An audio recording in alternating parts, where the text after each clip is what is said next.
Masayang araw, mga ka-PL. May magandang balita po ang Davao City Police Office tungkol po doon sa di umano'y 37 kapulisan ng Davao City di umano nagpositibo sa ipinagbabawal na pulburon, mga kababayan. Fake news naman pala ito.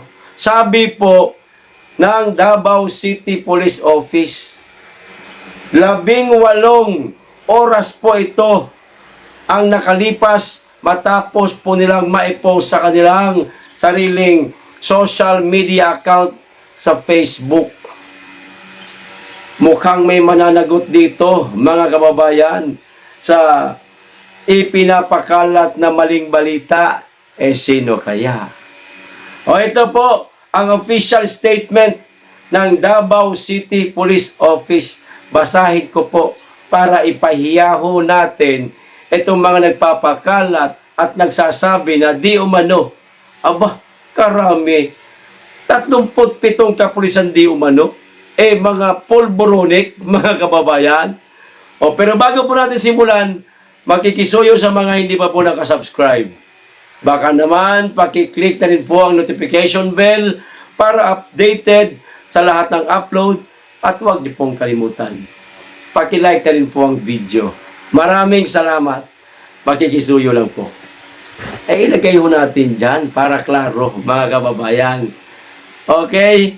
Nako, sino kaya ang mananagot nito? Official statement of the Davao City Police Office on the news aired on June 4, 2024 at 7:55 a.m. on DWPM Radio 630 Teleradyo Serbisyo Balita. Ganito pala ang serbisyo balita ninyo. Saan kaya nila ito napulot, mga kababayan, na di umano 37 kapulisan nagpositibo sa ipinagbabawal na pulburon. Hindi man lang muna inalam sa Davao City Police Office para klaro ang pagbabalita sana. We would like to address the recent news reported by Noli De Castro of DWPH Radio 630 Teleradyo Serbisyo Balita posted on social media on June 4, 2024 under the headlines Revolvers 37 police sa Davao nagpositibo sa illegal na pulburon. Hindi ko na lamang po babanggitin yan ng proper at bawal huyan kay YouTube. Davao City Police Office o DCPO recently conducted a surprise pulburon test on May 30, 2024 and all personnel tested negative for methamphetamine hydrochloride o shabuyas, mga kababayan.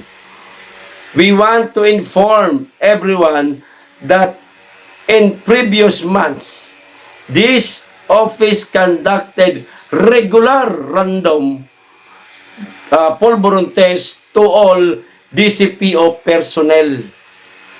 Regular ho sila nagkakandak ng pulburon test. Tuloy. And based on records, all were tested negative result. Bakit may kumakalat? Sino ba talaga ang totoong nagpakalat? At bakit naman po ipinakalat? Ano kaya ang motibo? Bakit dagli-dagli ang ipinakalat? Tuloy, yung ating mga kababayan, nagkaroon po ng pagdududa na baka gusto lamang sirain ng iilan ang Davao City Police Office na isa sa mga pinaka matinong mga kapulisan sa ating bansa. Matino, bakit? Hindi uso ang kotong dyan? Walang mga pulburon user dyan? Walang mga kapulisan dyan na nasasangkot sa kung ano-anong krimen? Kung meron man mangilan-ngilan lamang, hindi po katulad ng iba, hindi ko naman po nilalahat, talaga nga namang nakikita din natin sa balita, mismong ating mga kapulisan, bagamat nakakalungkot, nasasangkot po sa kung ano-anong mga kriminalidad. Di ba? Hindi na ho bago sa atin yan.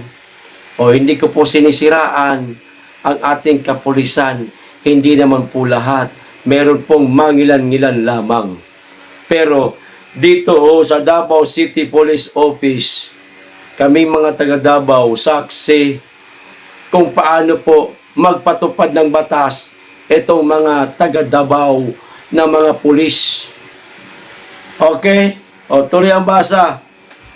We appeal to the public not to share or spread this false information as it can cause doubt and affect public trust. Itigil nyo na po ang pagpapakalat ng mga maling impormasyon.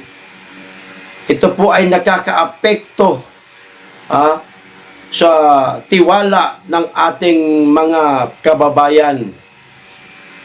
Wala pong katotohanan. Dahil kapag kapatuloy pa rin ipapakalat ang tungkol dito na di umano ang mga taga Davao na mga pulis ay sumisinghot ng pulburon o kumakain ng shabuyas, abay may kalalagyan ho kayo. Maaari ho kayong masangkot sa isang kaso. Ayan. Pwede ho kayong ihabla. Ayan. Ito pa.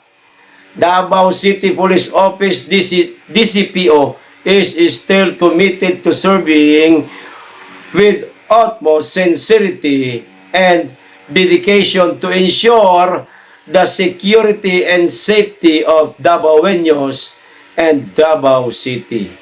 Yan. Sa mga kababayan natin na nagkaroon po ng kaunting pagdududa po sa City of Davao, lalong-lalo na sa mga kapulisan, iwaglit nyo na po yan mga kababayan. Iwaglit ba yun? Tanggalin o alisin na po yan. Wala pong katotohanan ang bali-balitang yan. Yan po maaaring sabihin natin na paninira lamang. Dahil nasaan ba ang mga Duterte? Di ba? Nasa Davao. Ayos, maliwanag na tayo. Fake news po ang kumakalat na balitang di umano ay mayroong 37 kapulisan na nagpositibo di umano sa ipinagbabawal na pulburon. Okay, o dumako ho tayo dito sa isa pang balita mga kababayan.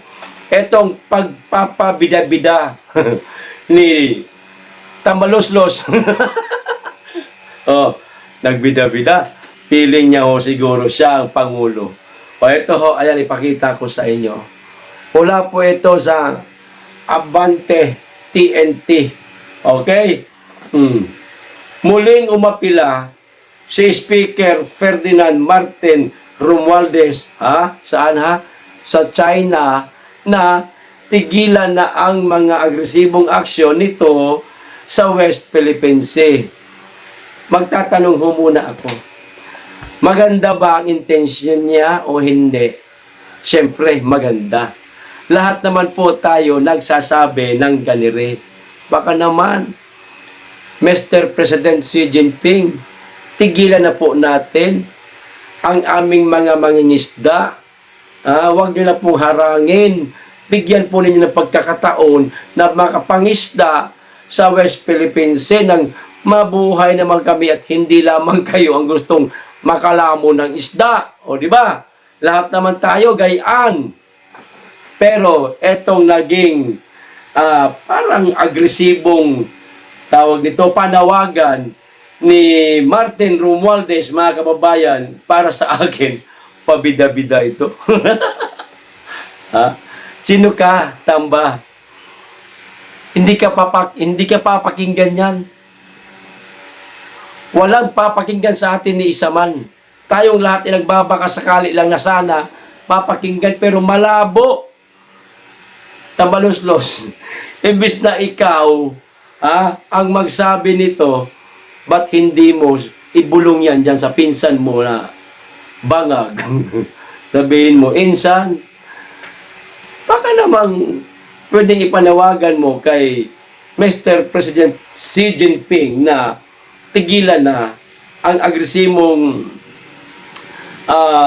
aksyon sa ating mga mangingisda at maging sa mga naghahatid ng supply sa tawag na to, BRP Sierra Madre. O di kaya, bulungan mo yung pinsan mo, sabihin mo na, san, puntahan mo na kaya si Xi Jinping para matapos na ang girian dyan sa West Philippine Sea. Maging matiwasay na ang lahat. Huwag ka nang feeling parang kikilalanin ka o kakatakutan ka ni Xi Jinping. Ganon. Hindi yung ikaw. Walang silbi to. Ha? Los. Walang silbi yan. Imbis na ikaw ang manawagan sa China, buyuin mo yung pinsan mo. Baka sakali. Total, di umano, kayo naman ang bumubuyo dyan, di ba, sa pinsan mo. Maging yung asawa niya, di umano, na ang nagbumubuyo dyan kay Dayunyor para sa mga nangyayaring desisyon sa kanyang administrasyon. Di ba? Huwag kang pabida-bida. Wala kang magagawa.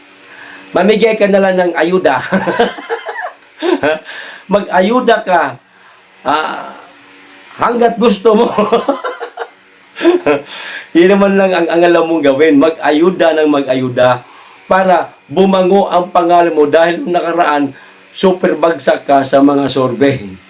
Ayan, nagpapakilala ka, baka sakali tumaas yung rating mo at ipagmalaki ka o mai-content ka na ng mga vlogger mo sa wakas na hindi nila magawang i-content ka kahit na di umano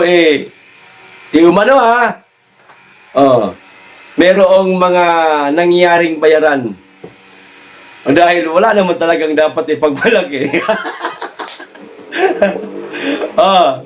Mga kababayan, maliwanag na tayo. 37 na pulis na nagpositibo, hindi totoo. At si Tamba, nagpabida-bida. Okay, hanggang dito lamang po. Maraming salamat sa inyong lahat. Mag-iingat kayo lagi at higit sa lahat, mahalin po natin ang Pilipinas. Be blessed.